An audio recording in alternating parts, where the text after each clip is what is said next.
On the Road to Bett with Russell Prue.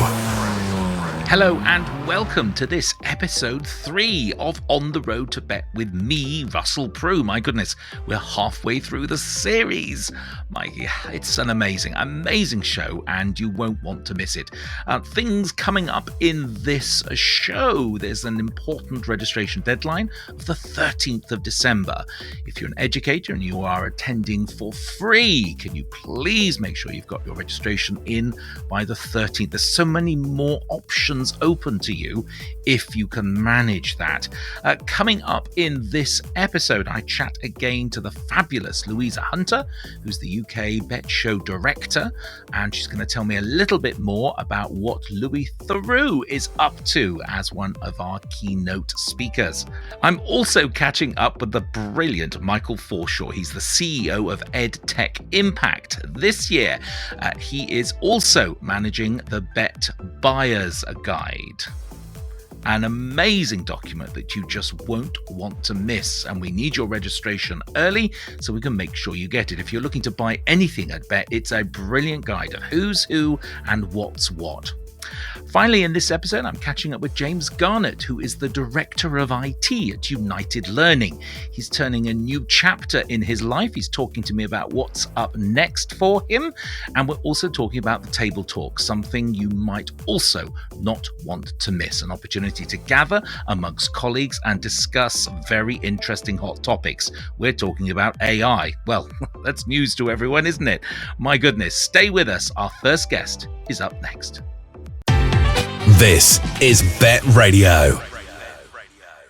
Listener viewers, it's that time again to catch up with the Bett Show director, the fabulous Louisa Hunter. Thank you for joining. Where are you? The background is fantastic. I mean, I wish I was in New York, but I'm actually sitting under the Hammersmith flyover. I'm so sorry. I'm sure other people are delighted to hear that. It's a superb background. Thank you so much indeed. It's brilliant to catch up. Thanks for the opportunity again. They're just amazing. This is going to be my favorite episode. And welcome to episode 3, folks. Louisa, I can see you're doing so much to help our visitors get the very most out of the show experience. I mean, the table talks, the buyer's guide, we're specifically concentrating on those in this episode. But it goes beyond that. There's even more. And I'd be really interested to learn a little bit about what else you're doing. Russell, that's exactly it. We were desperately focused on making Bett 2024 and Bett 2025 about really helping educators be brilliant buyers of technology so that they buy the right technology, but also get the most out of the technology that they already have, which so that they can spend their existing budget on other things, or they can not spend because we all know that budgets are super tight for so many at the moment. I always remember walking around Bett with my brother-in-law, who's an assistant head and Senko, and his first perception of Bett was it's like walking into Waitrose with £1 in my pocket. And that's just always really stuck with me. But sort of as we kind of went around the show together, we realized there's so much to it. And there's so much that kind of expert educators like him can learn about how to ask the right questions of solution providers, how to find the kind of low cost or even free solutions, how to trial solutions, how to evaluate solutions. So our product strategy is all around kind of helping educators connect with the right people and the right solution providers, using our tools like Connect at Bett and TableTalks. And we've teamed up with organizations like ISTE and EdTech Impact and Smart Technologies to provide kind of advice and training and frameworks to really help educators get the best out of Bett and therefore get the best technology and get the best usage of technology in their schools. And then I guess there's new things that we're putting on for educators at the show, like TableTalks, but also our exciting tech user labs. Okay, I'd like to know more about the tech User Labs, because Michael is joining us later on. Michael Forshaw is joining us later on. We'll be talking to him about all of his buyer's guide research and lots of interesting things, hopefully, about that. But the Tech User Labs, now that's different to the Table Talks, aren't they? The Tech User Labs are more product led. Tell me some more about that, can you? Exactly. So where table talks are about learning from your peers, talking to them about topics that you're struggling with or you're excited about, tech user labs are about really hearing from those product experts, usually solution providers that you're already working with, whether it's a Microsoft or whether that's Hewlett Packard Enterprise. Those are sessions like tutorials and workshops, so that all types of educators, CIOs, IT managers can really figure out how to get the best out of their tech. So yeah, we're really excited to run lots of those at Bett, and we'll run 25 of them at Bett 2024. Wow. and probably many more than that at Bett 2025. Well, I'm really pleased to hear that. Now, that does mean you need to get things in place, and organizations need to happen, and you need to kind of the space and all the infrastructure to make that work. There's a deadline for registration. You really, really do need folks to register. Tell me about that. Exactly right. Deadline to register this year is 13th of December. And that is because in order to participate in amazing new programs like Table Talks and Tech User Labs, we need to know you're coming, and we need you to have sort of thought a little bit about the experience that you're going to have. So Bett is less about just showing up on the day and hoping that you find the right content session, the right solution provider to meet.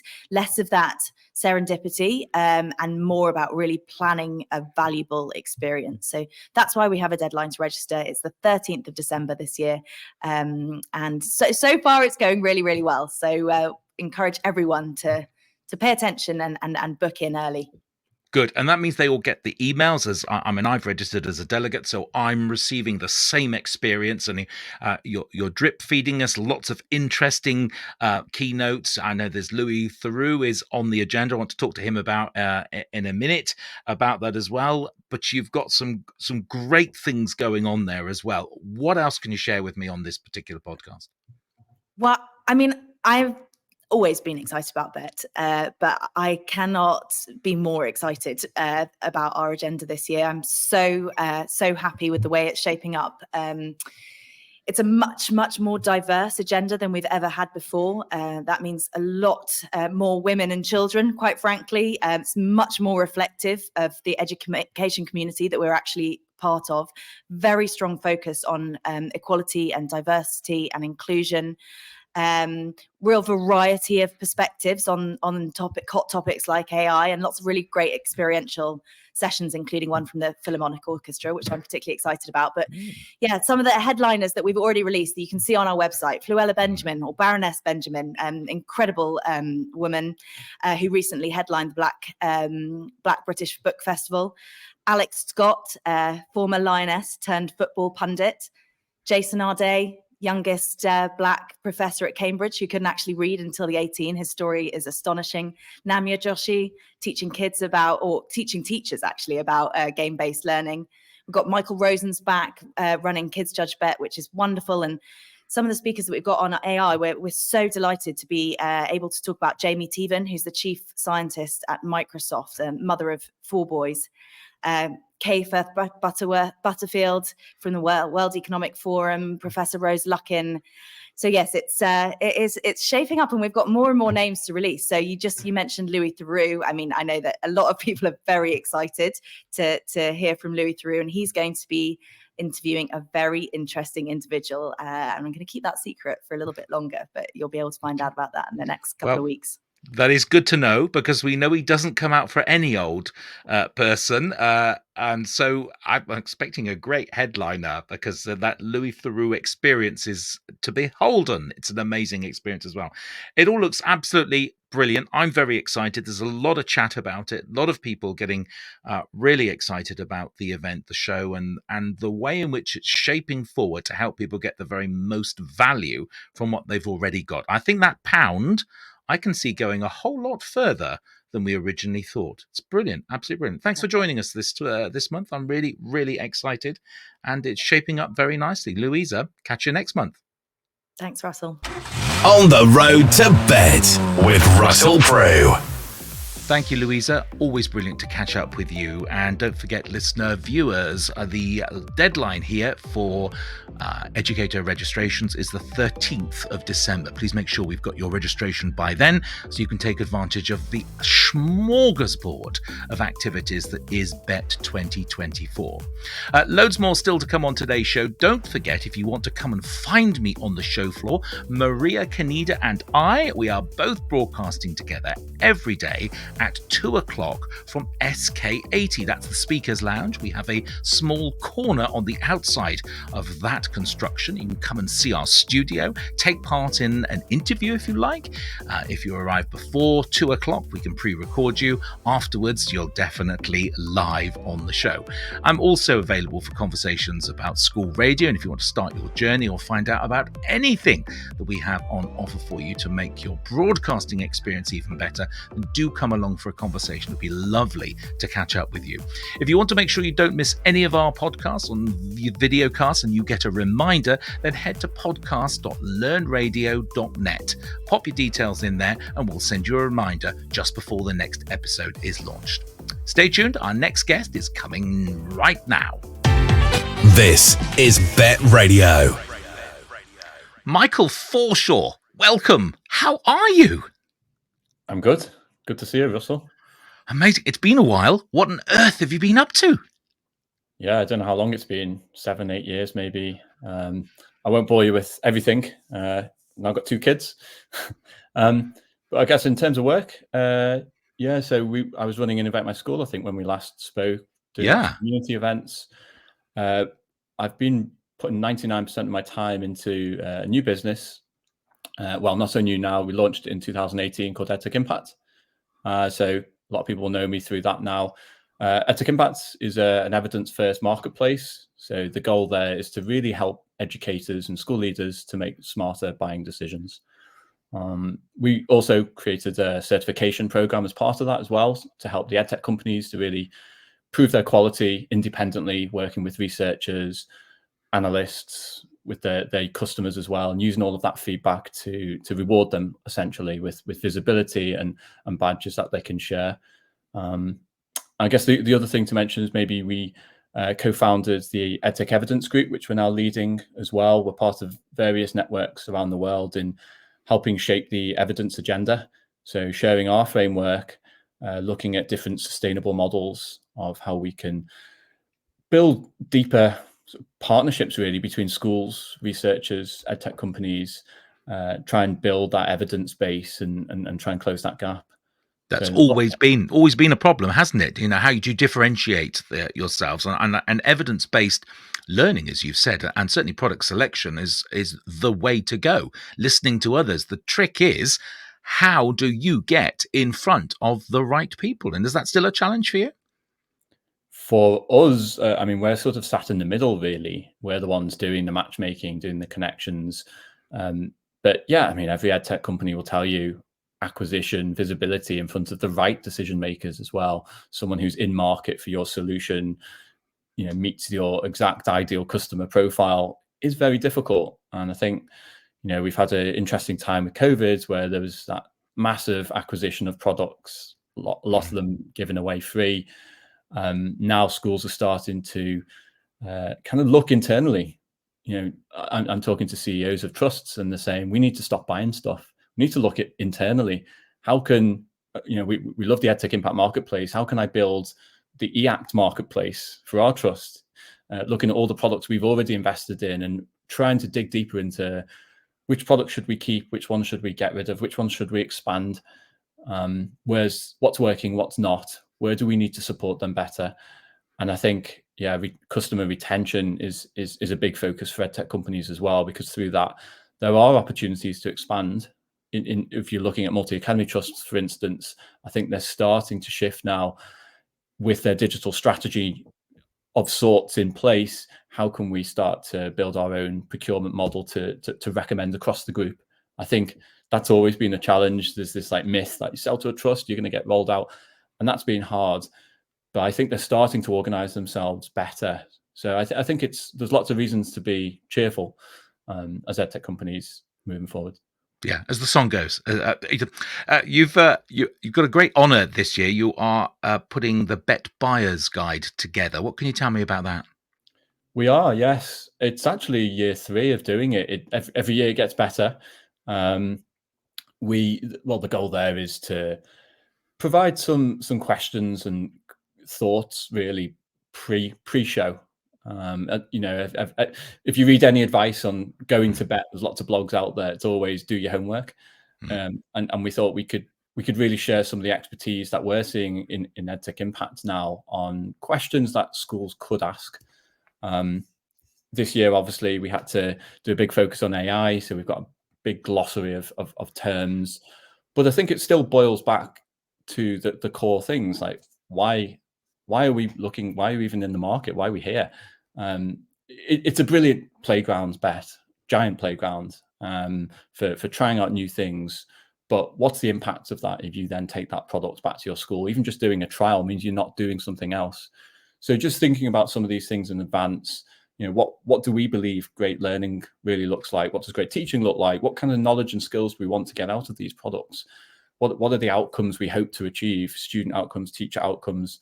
Maybe if you're looking at management tools, things like saving money, improving efficiencies, improving collaboration across the trust. All of these are different outcomes that the products will potentially help you improve and make huge claims about. So understanding the evidence as well, the different types of evidence. I see a lot of schools say, show me the evidence now. That's great, but are you when they give you that response, can you interpret that? Is it descriptive? Is it anecdotal, correlational, causal? What do all these things mean? What should we expect from the marketplace? I can see in our sort of privileged bird's eye view across the whole marketplace on EdTech Impact that most companies don't have robust evidence. It's very hard it takes time, money, it's difficult. There are more agile methods now. So what does that mean, for the schools? I think giving them those benchmarks, not just on impact and learning, but looking at other things like cybersecurity, sustainability, the ethics of the product. What's the algorithmic fairness behind it? How do the companies support us with the trial, with implementation? What happens when we start working with you?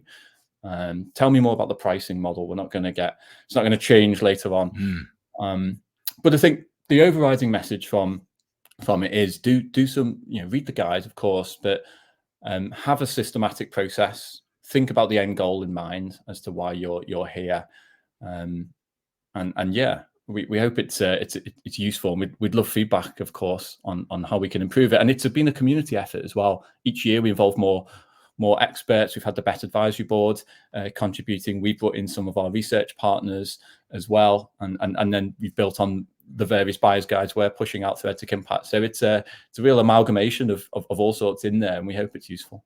Excellent. It certainly is. And I've always said, as a Bett veteran, preparation is the key. It really is. The more reading you can do before you hit the deck there, it's almost too big to get round to every stall on the 3 days that the show is on. It is so big. So you have to be quite clever with your time. What are you looking forward to this year, Michael? Actually, carving out some time to have some fun at Bett. I mentioned it's a giant playground. I never actually have fun to play in it. I always walk past the esports bit, which I saw was really big last year, and I kept thinking, I'd love to just grab a controller. So I'm going to make some space in the diary instead of back-to-back meetings. Just have a bit of fun, trying to invest a bit more into my own time and well-being now. So I think I might enjoy myself at Bett this year. Obviously, looking at the community, we'll have all the old faces, many new ones. I think it's a great mix of people of all maturity, of experience, not age, but age as well. And I think you get a real rich conversation at Bett because you've got that mix of different stakeholders from different countries, different uses of EdTech in their schools, their institutions. So I look forward to hearing more. And the bit I'm always most interested in is what's not worked. Like, let's share the failures. That's the bit that I think gives us loads of actions to build on. It's great hearing the shining examples and the innovative stories, but how can we really solve problems? How can we sort of come away? And my mind is always whirling when I sort of sit in these sessions. So I look forward to more of that and being inspired as always. Brilliant. Now, the buyer's guide will get sent to the buyers at the appropriate time, but I'm just interested in whether we have picked up any viewers or listeners in the ed tech industry who'd like to find out a little bit more about your services. Where can they go, Michael? So the Bett Buyer's Guide, I believe, will be released on the 26th of November. So look out for that in your inboxes. Bett will be sharing that. We'll be sharing it across EdTech Impact. If you're not a user of EdTech Impact yet, you can go to edtechimpact.com and register, and you can get access to all of the different solutions, the ratings, the comparison tools, and start comparing all the solutions that you're meeting at Bett and digging into them further to help you with your decision making. Brilliant. Sounds absolutely fantastic. And as ever, Michael, a joy to speak with you. Thanks very much. Have a great bet. Thanks, Russell. On the road to Bett with Russell Prue. Listener viewers, my next guest is with me now, James Garnett, who's Director of IT at United Learning. James, good to catch up with you again. How are you? I'm very well, Russell. I think we last met at the Bett show last year, where I came on to the Net Sports stand and had a quick interview with you. It's really good to be chatting to you again as we head into the winter, really, isn't it now? It is funny. Getting back to the January Bett shows, it's going to be odd. The wardrobe will certainly have to change, and it's quite different. But it's a nice time of the year to be exploring and making those decisions. It seems to work better in our financial planning as well. Tell the listener viewers about your involvement in Bett this year. I know you're on the advisory board for Bett, and you've been very, very useful to them as well. But you've also had some other impacts as well. Just tell us a little bit about your roles, can you? So one of the things that I get involved with is looking at the buyer's guides. And last year I gave some input into that, and that was really interesting. And this year there's a revised buyer's guide coming out, and again put some input into that, which I think is for those who are certainly new to Bett or first timers or aren't quite sure how to engage with Bett, the buyer's guide is quite a good tool to use to help you think about why you're coming to the show, but also when you're at the show to have valuable and informed discussions with suppliers who are very keen to sell you things, but sometimes they don't always answer the questions you want to answer. So this helps you to frame those answers and get come out of it with some real valuable insight into what you might want to buy. And then the other bits or the other elements of TableTalks, which I'm very excited about, and that sort of ability to network. We do have some input into the sessions that are run, the big theatre session, and we get a chance to hear very early on who the keynotes are, and it's very exciting to hear about that. But also some of the other theatres, what might be talked about in those theatres, and help shape that discussion from a sort of an education perspective and a technology perspective as well. I've always thought the buyer's guide helps us ask the right questions, because I think that's a great starting point for the conversation. I'm really pleased you've been involved in that, James. I would like to talk to you about the Table Talks in some more detail, please, because I know you've been involved in that. AI is going to be plastered absolutely everywhere, and there's a lot of people getting very excited about it. But like you and I know, there are some issues with it, and some. We talked a little bit before we came on air about relationships, and that wasn't a topic I was expecting to get into with you. But I'd love to hear your take as Director of IT and your expertise for many, many years in this field, particularly. AI is going to be the flavour of the show. There's no doubt about that in my mind. And if you haven't got it on your stand, I just don't think you're going to get the level of visitors that you expect. Everyone's flocking to it. Why, and what we should be wary of, James? It's interesting. I'm amongst some of the ed tech colleagues of mine across the country. I'm more of the Luddite AI person, I think someone would say, I struggle with a little bit. I can't quite get it to do what I want to do, but I think it's because I am not asking it the right questions, and I'm asking it to do things it's not very good at. So I tend to get upset. Bits that I'm interested in is more the sort of the corporate type sort of back end AI. I think that's going to be very interesting. I've seen what Microsoft are doing. I know Google are doing quite a lot as well around sort of the productivity tools and business type tools that I think will be very interesting for large mats and growing mats, and how they can enhance what goes on at the sort of administrative end of things. I think that's going to be very exciting.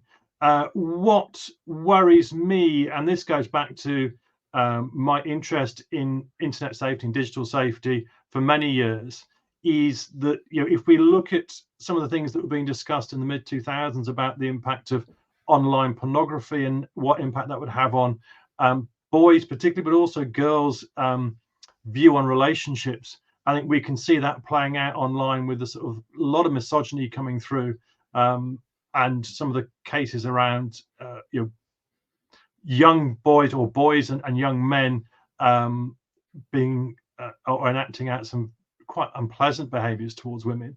And I think that was flagged almost 20 years ago, but nothing seemed to happen. We look at with social media and the concerns at the time about what people were posting online, and what's come out of that in terms of 10 years down the line, people are being judged on what their opinions were when they were 13. And we do change our attitudes and our views. And I think the challenge there is we are seeing that start to play out with AI. And what are people looking at online? How are they using the tools to generate inappropriate pornography, putting people's heads on other bodies, using celebrities, maybe using their peers to generate pornographic content that I think is going to shape their perception of what relationships are. And then as we move into relationships, there is, if I'm having a conversation with an AI, am I going to develop a relationship with that AI and a friendship with that AI? And then, we know that people update tools. I go back, and Word has changed an awful lot since I started using it. If they update the tool and it forgets who you are, do you feel slighted by this AI tool because it doesn't remember you, yet you've been talking to it for 12 months? Or does the AI tool just disappear because the company's gone bust? They can't afford to run it as a free tool anymore. And what impact does that have on children's mental health or even adults' mental health? And there is some interesting reports coming out around that at the moment. And I think we will see the likes of COP and Parent Zone picking that up as well in the near future. I know. Will we be needing bereavement counselling for your AI chatbot? Will we be needing to provide bereavement counselling for children? Well, I think it's children and even adults are using it as a counselling service anyway. And then off the back of that, what information are we feeding into these AI tools? And is it being stored and kept? And if it is, then the conversations are probably quite intimate. They're probably very personal. And is that going to come out in 5 years' time when that company goes bust or the company gets hacked and all this data is suddenly released online and very, very personal information comes out? I think that's, there are some really good things about it. And I know people who are doing some very clever stuff. I know that it's being used by teachers to support their lesson planning, for leaders to analyze DFE documents and pull out the key bullet points, which is probably not a bad thing sometimes. It saves time. You can get the key bits of information from it. But we also need to look at the reverse side of this, of what are the challenges going to be and how do we support people to make the right decisions. Now, we won't be able to help. People will still make poor choices, but at least they're making them in a more informed way. And we can support people through it. We've talked, both of us, before about this kind of information and how it's being used in the future, particularly, if life insurance or assurance products are now based on your chat history and therefore your likelihood behavior, and that's going to affect the actuaries and the risk assessors, aren't they, for those kind of discussions? And we're not having that. We seem to be preoccupied with, wow, aren't these images great? Woo, isn't this fun? At the moment, and there's some serious discussion still to have. Talk to me more about the table talks and how you think that kind of peer-to-peer networking is going to help, and where it kind of fits in the decision-making and informatics world that Bett is. I think Bett can be, if you don't go with colleagues, Bett can be quite a lonely experience. You don't get a chance to talk to other people. And if we're looking at some of the events that I go to where I have the opportunity to talk to other leaders, whether they are IT leaders, directors of IT, whether they're education leaders, whether they're CEOs, deputy CEOs, head teachers, I get most from having those informed conversations and helping. One, my conversation with them will help shape their thinking, but the reverse of that is that what they are doing and what they are saying helps shape my thinking as well. So the table talks, where maybe there are 10 or 15 of you sat on a table talking about a very specific topic. Now that might be AI, which I think will be quite lively. It might be around accessibility tools and how do you make the most effective use of them. Could be around cybersecurity, information governance, or whatever it is. There's an opportunity to have a conversation with people who are in a similar position to you, and to almost play out some of the things that are happening and go, oh, I haven't thought about that. I need to consider that, because we sit in our own bubble. Even I sit in my own bubble. So it's useful to have conversations with other people to tease out things that you may not have thought about.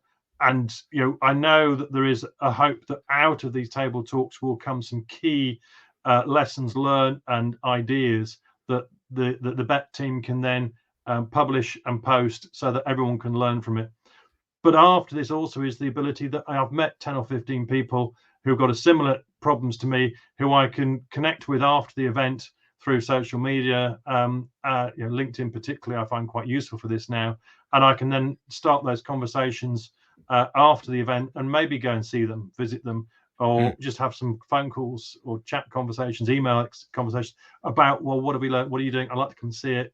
And I think that will be one of the most important things, because that development of relationships outside of your normal comfort zone, I think, is really important.